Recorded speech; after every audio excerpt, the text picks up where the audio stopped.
नमस्कार दोस्तों, मेरा नाम है विमल सिंह। बालाजी स्टडी अड्डा में आपका स्वागत है। आज तारीख है आपकी 2 अक्टूबर 2022 की। शिक्षा संबंधित क्या सभी अपडेट है करके सभी की बात करते हैं। लास्ट में करंट अफेयर की बात करेंगे, जो सारी करंट अफेयर टेलीग्राम चैनल पर भी आपको मिल जाएगी। नहीं जुड़े हो तो बालाजी स्टडी अड्डा सर्च करके जुड़ सकते हैं।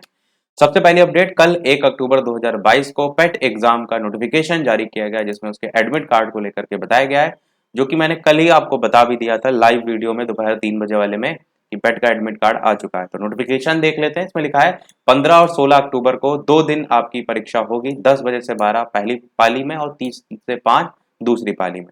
UP.SC.gov.in ये ऑफिशियल वेबसाइट है, इस पर विजिट करके आप अपना जो एडमिट कार्ड है वो डाउनलोड कर सकते हैं। अब यहाँ मेन बात ये देखने को मिल रही है कि जो एग्जाम सेंटर है वो बहुत ज्यादा दूर बनाए जा रहे हैं, तो बहुत इस पर मीम्स जो है वो बन रहे हैं, जिसमें एक मीम्स आप ये भी देख सकते हैं कि देख रहे हो विनोद, पेट का सेंटर नहीं है, जैसे नीरज चोपड़ा का भाला हो गया है, सबको दूर दूर फेंका गया है। और आप देखेंगे भी तो सेंटर जो है ऐसा नहीं है कि आसपास के एरिया में ही रखा गया है। किसी किसी ने मुझे कमेंट किया था और बताया था कि उनका 300 किलोमीटर की रेंज में है, कि वो यहाँ लखनऊ के हैं तो उनका शाहजहांपुर जा रहा है या आगरा जा रहा है या प्रयागराज जा रहा है, मतलब काफी दूर दूर सेंटर रखे गए। और लड़कियों के साथ भी सेम यही रखा गया है कि उनका भी सेल्फ सेंटर नहीं रखा गया है। पहली बार ऐसा एग्जाम यहाँ देखने को मिल रहा है। कहीं ना कहीं सरकार की मंशा एक तो ये है कि नकल जो है उसको रोका जाए, परंतु आपको क्या लगता है कि ऐसे नकल रोक लेंगे? जिसको सेटिंग करनी होती है वो वैसे ही कर लेगा। हाँ, ये है, सरकार को इससे राजस्व बहुत मिलेगा। जैसे आप ट्रैवल करके इधर से उधर जाते हैं तो बस का किराया, ट्रेन का किराया, जिस भी साधन से जाएंगे, कुल मिलाकर के सरकार को उससे फायदा जरूर होगा। और पेपर कैसा है? पेपर में कोई नौकरी तो है नहीं, आप दे रहे हैं। पिछले साल भी आया था, इस साल फिर से आया, अगले साल फिर से आएगा। पूरे एक साल में मात्र एक लेखपाल वाली भर्ती जो है वो हुई है इस पेट के जरिए, जो सभी के लिए कॉमन थी। और बाकी स्टाफ नर्स वगैरह टाइप वाली भी एक दो भर्ती हुई हैं, परंतु वो सब तो फिल कर नहीं सकते हैं। तो कुल मिलाकर के सरकार इसमें अपना ही फायदा ढूंढ रही है। ऐसे होता था 5 साल बाद एक पेपर आता था, ऐसे हर साल आप पेपर दे रहे हैं, उसी में व्यस्त हैं और सरकार पर सवाल भी नहीं उठेंगे। अगली अपडेट भी इसी से संबंधित है। समूह का भर्ती पेट परीक्षा 15-16 प्रवेश पत्र जारी, डाउनलोड कर सकते हैं। और इसमें परीक्षा में देखिए सम्मिलित होने वाले कितने शामिल हैं, 37,58,209। कितनी फीस थी? शायद 185 समथिंग कुछ थी जनरल ओबीसी की। गुणा कर दीजिए इससे तो करोड़ों में रुपया आपको देखने को मिल जाएगा। अगली अपडेट है, प्रदेश भर के स्कूलों में मेंटर बनेंगे सेवानिवृत्त शिक्षक। बरेली से जो है वो न्यूज है, और इसकी बात हम पहले भी आपको एक बार कर चुके हैं कि जो सेवानिवृत्त ऑलरेडी रिटायर्ड हो चुके हैं उनको रखा जाएगा। नई भर्ती नहीं करेंगे, कसम खा के बैठे हैं, परंतु पुराने जो ऑलरेडी रिटायर्ड हो चुके हैं उनको कम पैसे में जो है वो दे करके उन्हीं को उसमें जो है वो बहलाएंगे फुसलाएंगे, वही काम चल रहा है। अगली अपडेट, आरओ 2011 टाइपिंग टेस्ट 11 तारीख से है। परा स्नातक में दाखिले के लिए ऑनलाइन काउंसलिंग शुरू हो गई है। इलाहाबाद विश्वविद्यालय में जो भी प्रवेश लेना चाहते हो पोस्ट ग्रेजुएशन में, पीसीएस 2022 मुख्य परीक्षा में 90% अभ्यर्थी जो है वो शामिल हुए हैं। प्रयागराज से जो है वो न्यूज है। इलाहाबाद विश्वविद्यालय में पढ़ाए जाएंगे गांधी, शुरू होंगे 3 और नए कोर्स। छावनी बोर्ड के स्कूलों में डिजिटल प्लेटफॉर्म जो है वो लागू हो। भर्ती परीक्षा जो है उत्तर प्रदेश की चिकित्सा अधिकारी, पशु चिकित्सा अधिकारी, उसकी उत्तर कुंजी जारी कर दी गई है। साइंटिफिक असिस्टेंट के 990 पदों पर भर्ती जो है वो शुरू हो गई है। छात्रों ने शिक्षकों को घेरा। इलाहाबाद विश्वविद्यालय में फीस वृद्धि का विरोध लगातार अभी तक आपको चलते हुए देखने को मिल रहा है। 56% अभ्यर्थियों ने जूनियर हिंदी ट्रांसलेटर की परीक्षा दी। एसएससी की ओर से कराई जाती है परीक्षा। 11 महाविद्यालयों में पीएचडी की पढ़ाई जो है वो होगी। प्रयागराज से न्यूज है। राजेंद्र सिंह विश्वविद्यालय बीएड की काउंसलिंग 6000 ने लिया हिस्सा। 4500 सीटें बुक भी हो गई हैं।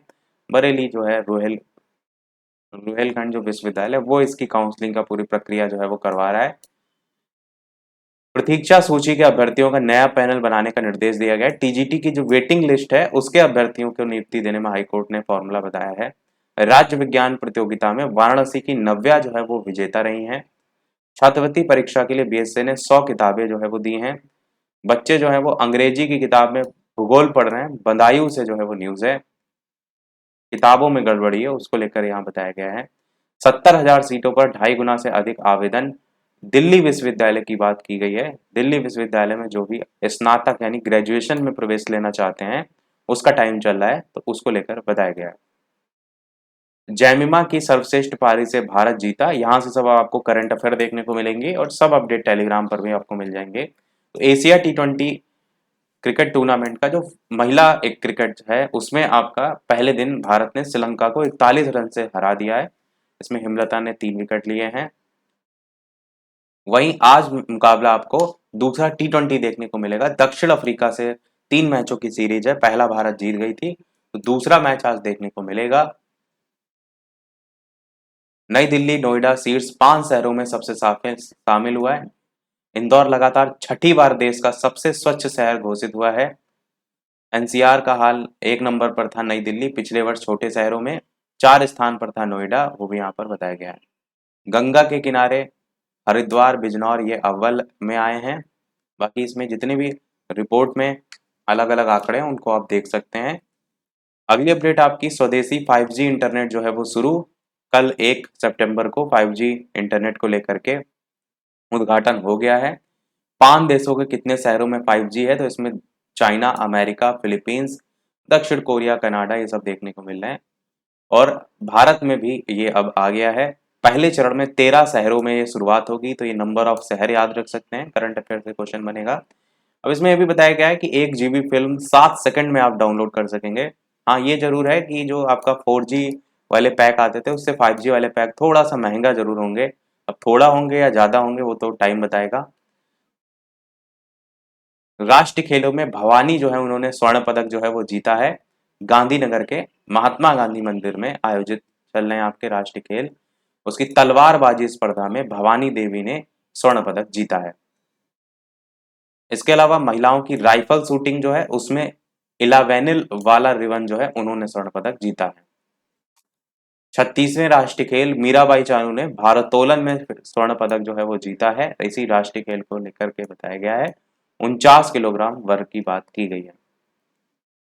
इससे पहले आपको पता है बर्मिंघम में भी राष्ट्रमंडल खेलों में भारत का पहला स्वर्ण पदक उन्होंने ही जीता था।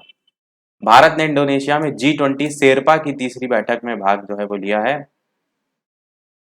वर्तमान में अध्यक्ष G20 के कौन है, अध्यक्षता किसके पास है, इंडोनेशिया के पास है। Hurun India 1440 and under self made rich list 2022 में निखिल कामत टॉप पर आए हैं। कौन है ये निखिल कामत, तो जिरोधा के को फाउंडर हैं। क्या है जिरोधा, जो आप स्टॉक मार्केट में ट्रेडिंग करते हैं, शेयर को खरीदते बेचते हैं, तो जिरोधा एक प्लेटफॉर्म है, जैसे आपका अप स्टॉक एक प्लेटफॉर्म है, जैसे आपका पेटीएम एक प्लेटफॉर्म है, उसी प्रकार जिरोधा नंबर 1 प्लेटफॉर्म में आपको देखने को मिलता है। इसके पास यूजर्स की संख्या सबसे ज्यादा है। 36वें राष्ट्रीय खेल हरियाणा के अनीस ने निशानेबाजी में स्वर्ण पदक जीता है। नाम याद रखिएगा और प्रतियोगिता का नाम याद रखिएगा।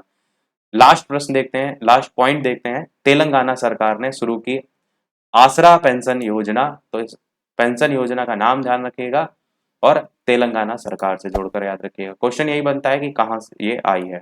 वृद्ध लोग, विधवा, शारीरिक रूप से अक्षम, इन सभी के लिए योजना है। यही था हमारे ओवरऑल अपडेट में। इसी प्रकार डेली अपडेट पाते रहने के लिए चैनल सब्सक्राइब करके नोटिफिकेशन बेल अवश्य ऑन कर लीजिएगा। वीडियो पसंद आए लाइक कीजिएगा और लोग शेयर कीजिएगा। मिलते हैं अगले अपडेट में, तब तक के लिए नमस्कार, जय हिंद।